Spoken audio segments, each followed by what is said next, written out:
বিশ্ববরণ্য ইমাম হযরত আবু হানিফা রাহমাতুল্লাহ ইমানের সংজ্ঞায় লেখেন, আল ঈমানু হুয়া মুজাররাদু তাসদীকি রাসূলিল্লাহ, শুধুমাত্র আল্লাহর আখিরি নবী নূর নবীজি আমার মুহাম্মদ সাল্লাল্লাহু আলাইহি ওয়াসাল্লামের রিসালাতকে বিশ্বাস করার নাম হলো ঈমান। কারণ যে ব্যক্তি আল্লাহর আখিরি নবী নূর নবীজি আমার মুহাম্মদ সাল্লাল্লাহু আলাইহি ওয়াসাল্লামের রিসালাতকে বিশ্বাস করলো, সে তো 30 পারা কোরআনকে মানলো। আর যে 30 পারা কোরআন বিশ্বাস করলো, সে তো আল্লাহর তাওহীদকে বিশ্বাস করলো, আল্লাহর উলুহিয়ত বিশ্বাস করলো, আল্লাহর রুবুবিয়ত বিশ্বাস করলো, ইবাদতকে বিশ্বাস করলো, সালাতকে বিশ্বাস করলো, আখিরাতকে বিশ্বাস করলো। শুধু আল্লাহর আখিরি নবী নূর নবীজি আমার মুহাম্মদ সাল্লাল্লাহু আলাইহি সাল্লামের রিসালাতকে বিশ্বাস করলে আল্লাহ পাক বান্দার অন্তরে ঈমানের নূর জ্বালায় দিবে। সুবহানাল্লাহ। এটার ব্যাখ্যা আবার ইমাম আজম নিজে করেছেন, বিমা জাআ বিহি মুহাম্মাদুন সাল্লাল্লাহু আলাইহি ওয়াসাল্লাম উলিমা জারুরাতান। সুবহানাল্লাহ।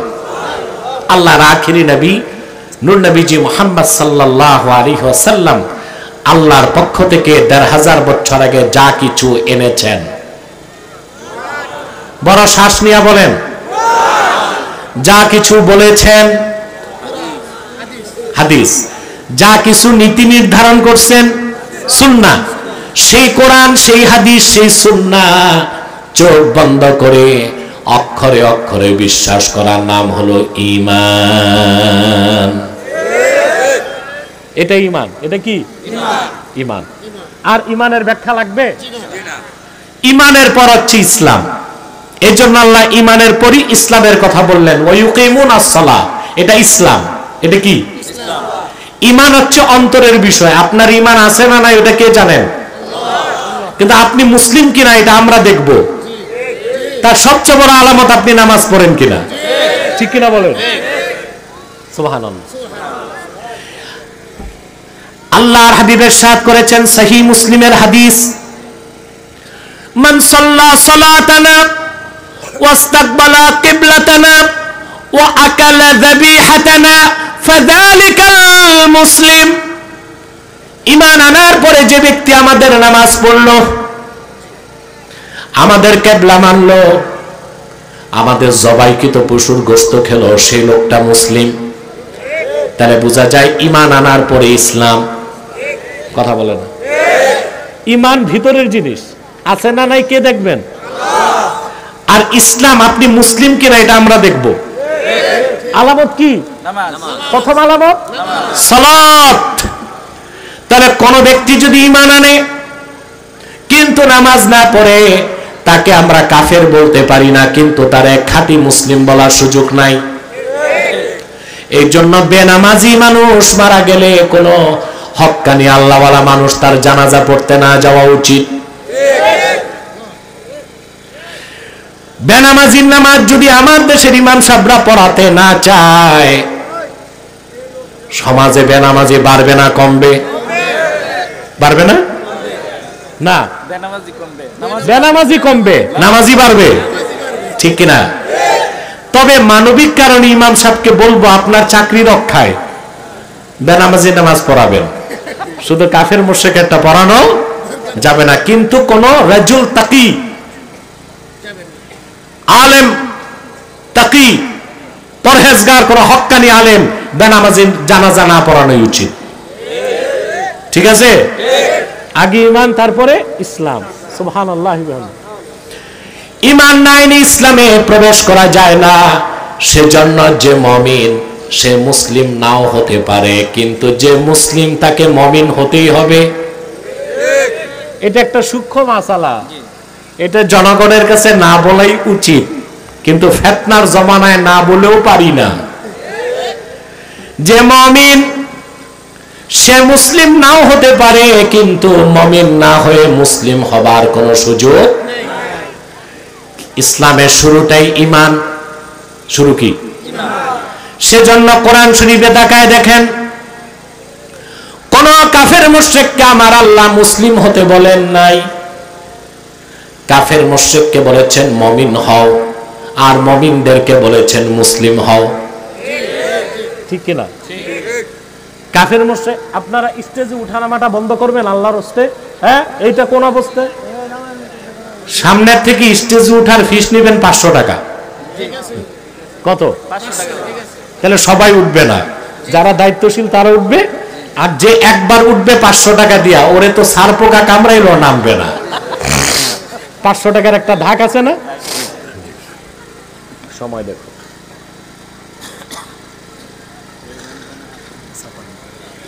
আরে ভাই, আমি বসতে না বসতে 45 মিনিট চলে গেছে, আর আধা ঘন্টা আমি কষ্ট দিতে চাই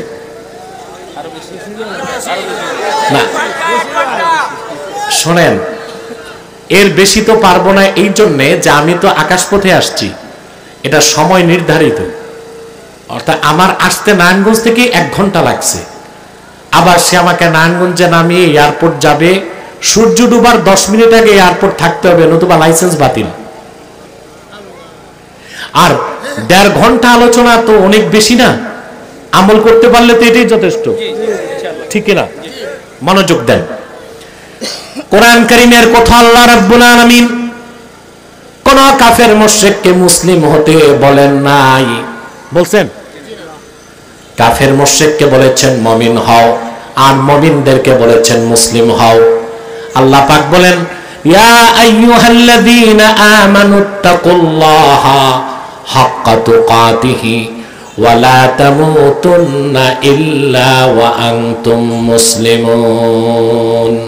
হে ইমানদারগণ, তোমরা আল্লাহকে যথাযথ ভয় করো, আর খাঁটি মুসলিম না হয়ে মৃত্যুকে আলিঙ্গন করো না। বলেন সুবহানাল্লাহ। আগে মুমিন, তারপরে মুসলিম।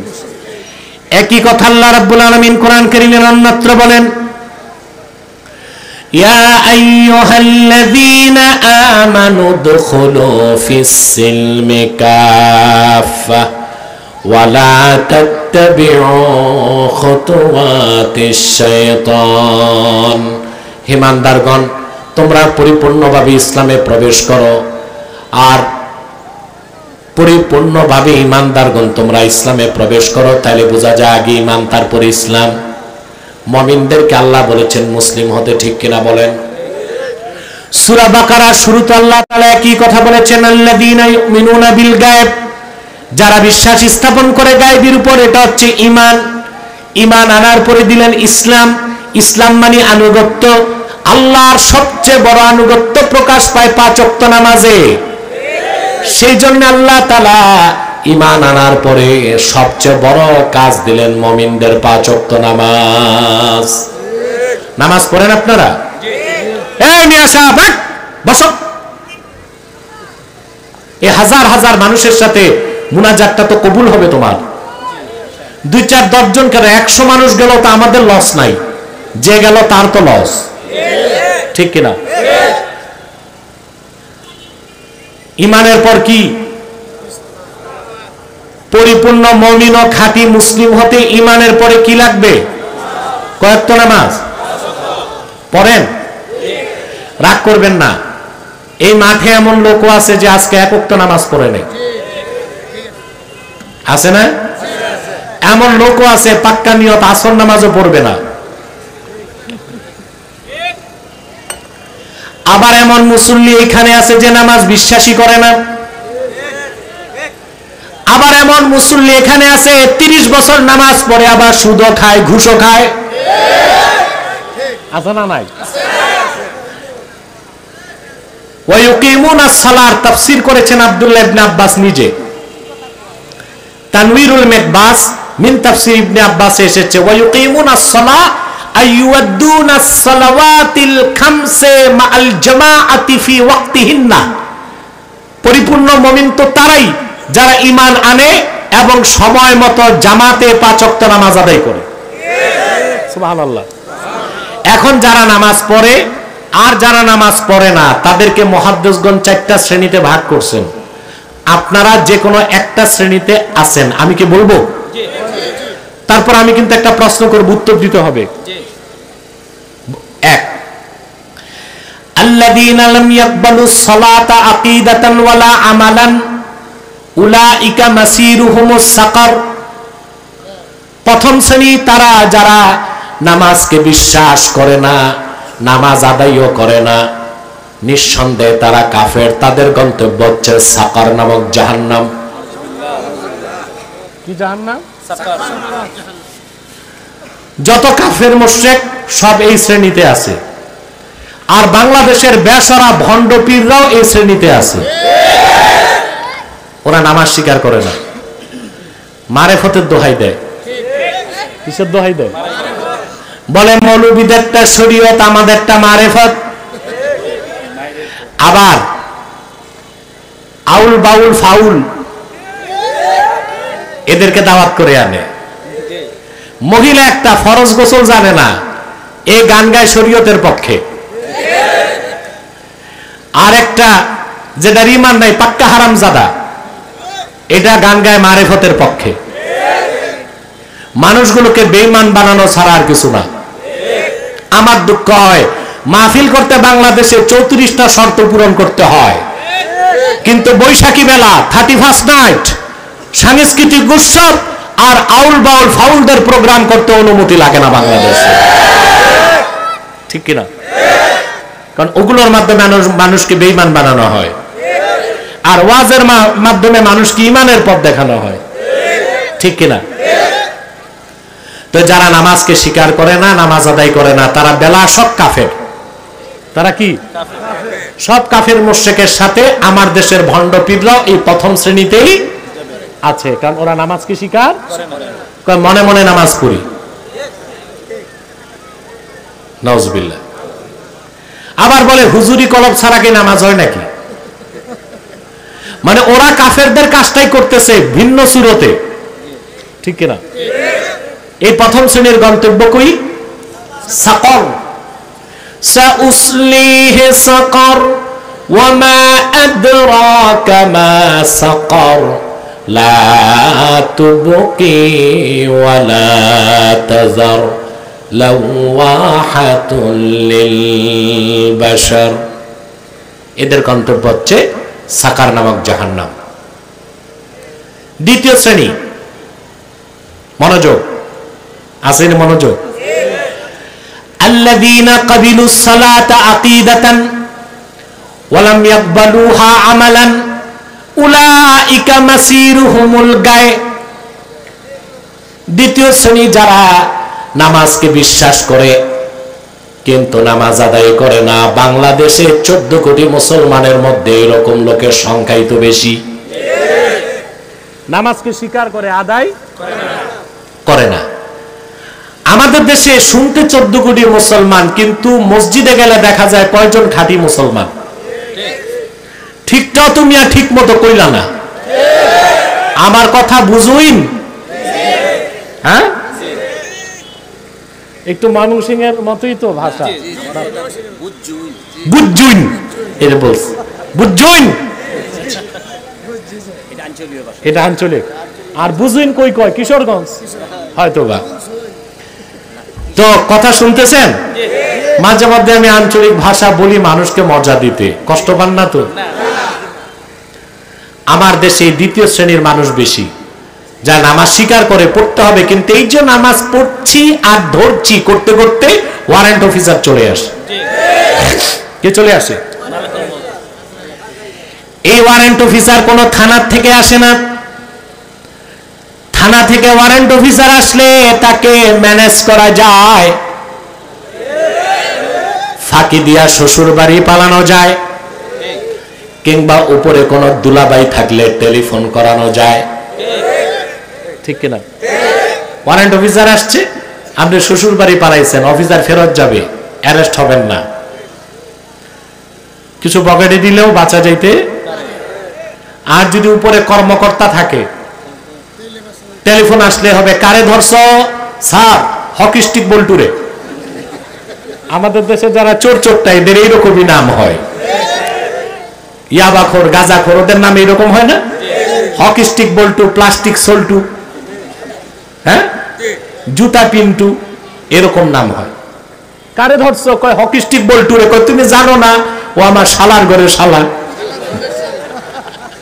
ওয়ারেন্ট অফিসার দোয়া ইউনুস পড়তে পড়তে ভাগে, ঠিক কিনা? কিন্তু আল্লাহর পক্ষ থেকে যে ওয়ারেন্ট অফিসার আসবে, সামন মিয়া তাম দুনিয়ার সব ব্যাংকের টাকাগুলো তার কদমে রেখে দিল, 1 সেকেন্ডের মহলত বান্দাকে দিবে না। দ্বিতীয় শ্রেণীর মানুষ যারা নামাজকে স্বীকার করে কিন্তু আদায় করে না, বেনামাজি, তাদের জন্য আল্লাহ একটা জাহান্নাম বানায় রেখেছেন, তার নাম গায়ে ওয়াদি জাহান্নাম, জাহান্নামের উপত্যকা, যেখানে বেনামাজি কোটি কোটি বছর জ্বলবে, তার হিসাব নাই। তৃতীয় শ্রেণী আল্লাযীনা ক্বাবিলুস সালাতা আকিদাতান ওয়া আমালান ওয়া লাম ইয়াহতামিমুহা বিআদাই আহকামিহা ওয়া আরকানিহা ফি ওয়াক্তিহিন্না মাআল জামাআতি বিল খুশুই ওয়াল খুজু উলাইকা মাসিরুহুমুল ওয়াইল। তৃতীয় শ্রেণী যারা নামাজকে স্বীকার করে, নামাজ আদায় করে, কিন্তু সুন্নত তরিকায় জামাতের সাথে নামাজ আদায় করে না, খুশু আর খুজুর সাথে নামাজ আদায় করে না, ওই রকম অলস বেনামাজিদের জন্য একটা জাহান্নাম আছে, তার নাম ওয়াইল। ওয়াইলুল লিল মুসাল্লিন। আমাদের দেশে এই রকম নামাজের সংখ্যা বেশি, এই জন্য 30 বছর নামাজ পড়ে আবার সুদ খায়, নামাজও পড়ে ঘুষ খায়, নামাজও পড়ে তার ভাইয়ের জায়গা ধাক্কাধাক্কি করে, নামাজও পড়ে আবার বিচার আচারে গেলে 2 দিক থেকে বাইপাস করে। এগুলো নাই এলাকায়?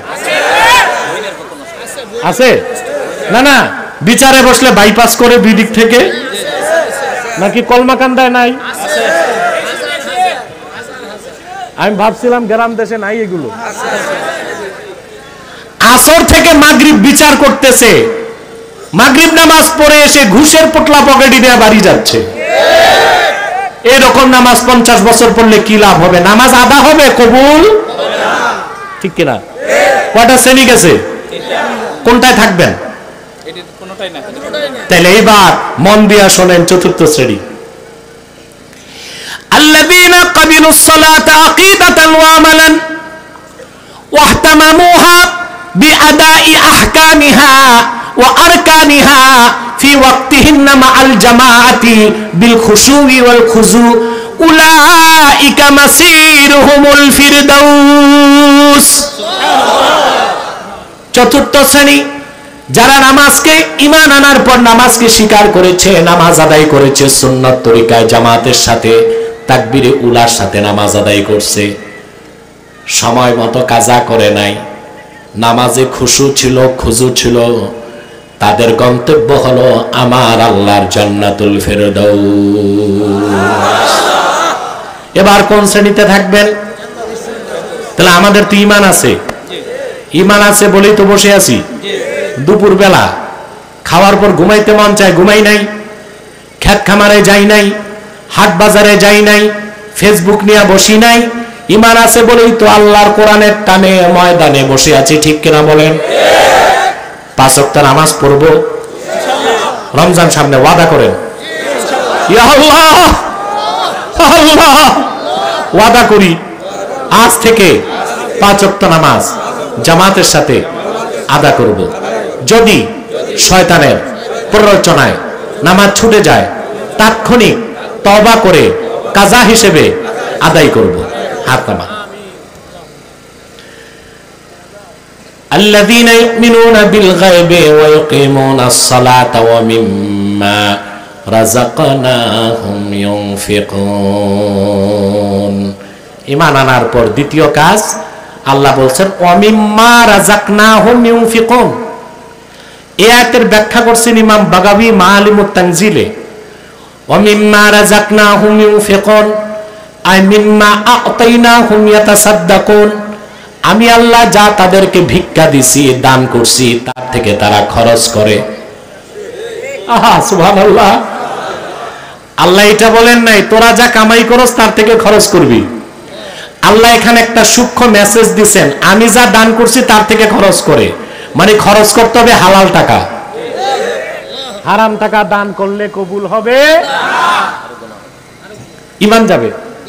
ইমান নষ্ট হয়ে যাবে সওয়াবের আশা করলে হারাম টাকা খরচ করে। তাহলে মুমিন হিসেবে আপনার কাজ কি? ঈমান আনার পরে 5 ওয়াক্ত নামাজ আদায় করবেন, আর আল্লাহ আপনাকে যা দান করেছে তার থেকে আপনি খরচ করবেন। কোন কোন খাতে খরচ করবেন? দিন কায়েমের জন্য খরচ করবেন, জিহাদের ময়দানে খরচ করবেন, মুজাহিদদের রসদ দিবেন। সুবহানাল্লাহ। জিহাদের কথা শুনলে ভয় লাগে? আমি বুক ফুলায় বলি, হ্যাঁ, তালেবানের মুসলমানরা দ্বীনের জন্য জীবন দিচ্ছে, আর আমি জিহাদের নামটাও নিতে পারবো না, এইরকম কাপুরুষ হইয়া বাঁচতে চাই না। আমাদের রুহানে, আমাদের মূল শক্তি তো জিহাদ ফি সাবিলিল্লাহ, ঠিক কিনা? আমার ভাইরা, মুজাহিদদের পিছনে খরচ করবেন, মসজিদ বানাবেন, মাদ্রাসা বানাবেন, মসজিদে দিবেন, খানকা বানাবেন, ইয়াতিমদের পালবেন।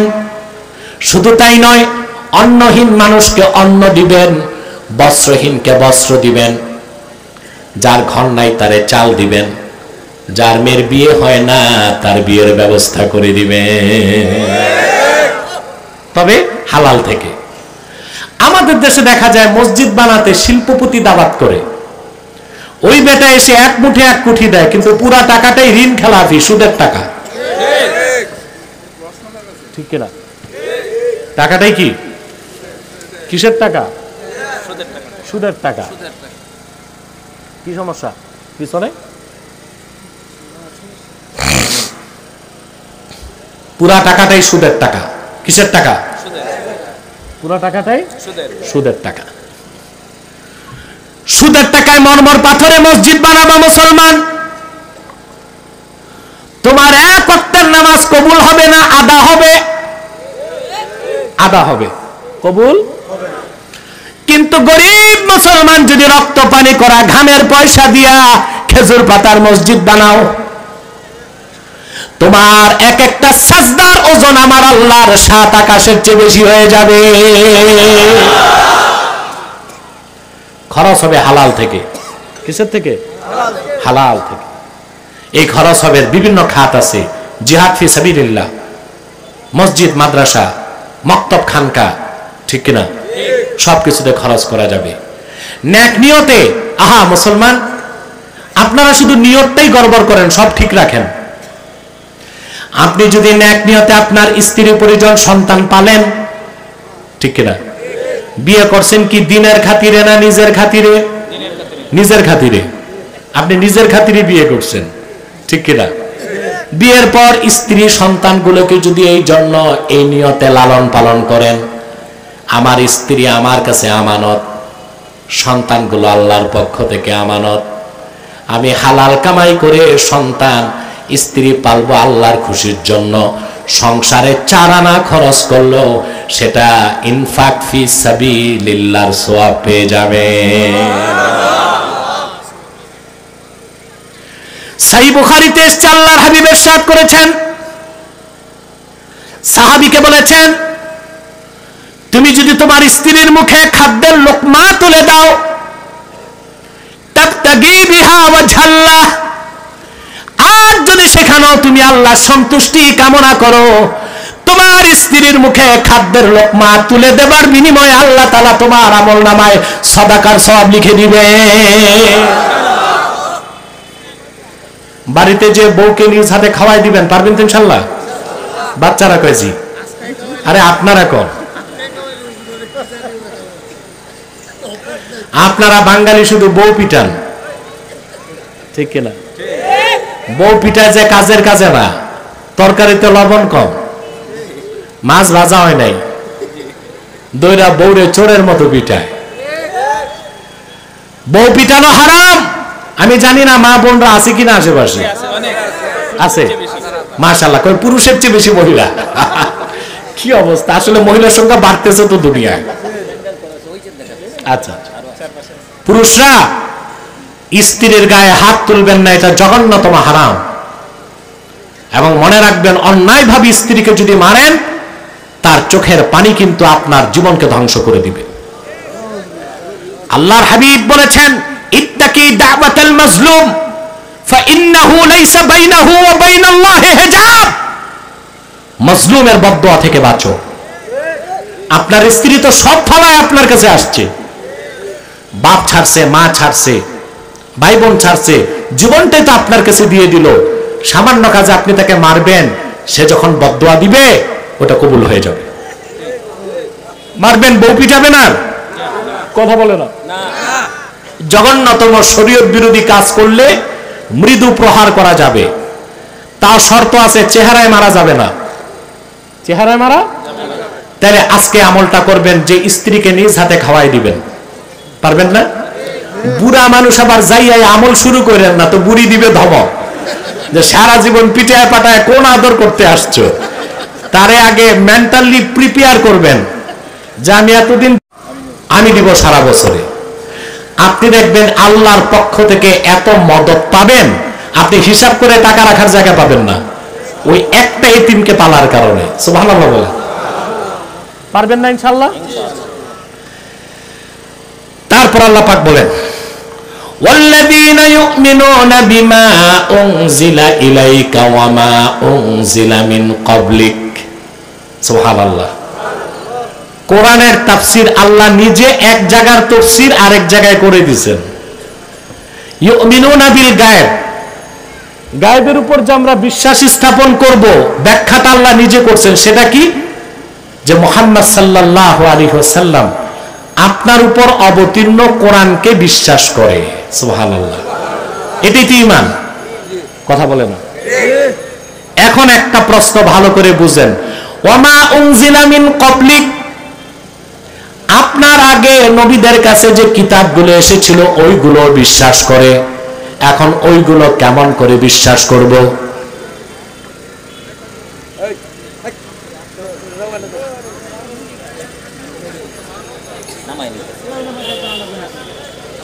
আমার দিকে তাকান, একটা সূক্ষ্ম বিষয় বুঝে নেন। খ্রিস্টানরা লাখ লাখ মানুষকে খ্রিস্টান বানাচ্ছে বাংলাদেশে, কোরআন শরীফের অপব্যাখ্যা করে। এই যে সূরা বাকারার এই আয়াতের অপব্যাখ্যা খ্রিস্টানরা করে, আলেমরা ভালো করে মনে রাখবেন। ওরা বলবে যে আল্লাহ তো কোরআনে বলছে কোরআনকে বিশ্বাস করতে হবে, আগের কিতাবগুলো বিশ্বাস করতে হবে, অথবা আমাদের কাছে তাওরাত আছে, ইনজিল আছে, এগুলো বিশ্বাস করো। ও মাওলানা, এ মাওলানা বসেন তো চুপচাপ,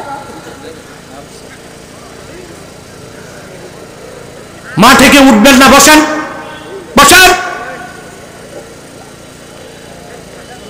এখন কোরআনের আগে যেগুলো ছিল ওগুলো কি বিশ্বাস করার সুযোগ আছে? ওরা তো খ্রিস্টানরা বাইবেলের উপর ইনজিল শরীফ লেখা প্রচার করতেছে, করে না? করতেছে। এখন আসেন ভালো করে বুঝেন। আপনারা জানেন আল্লাহর পক্ষ থেকে সহিফা আর কিতাব আসছে 104টা। কটা? 4টা কিতাবের নাম জানি, কোরআন, এর আগে তাওরাত, জাবুর, ইনজিল। বাকি 100টার নামই তো জানি না, তো ঈমান আনবো কেমনে?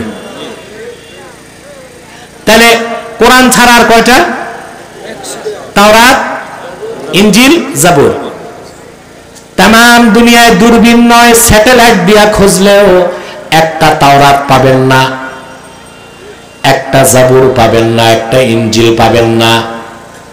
পৃথিবীর কোথাও তাওরাত নাই, জাবুর নাই, ইনজিল নাই। কেন নাই? মুসা নবীর উপর তাওরাত আসছে।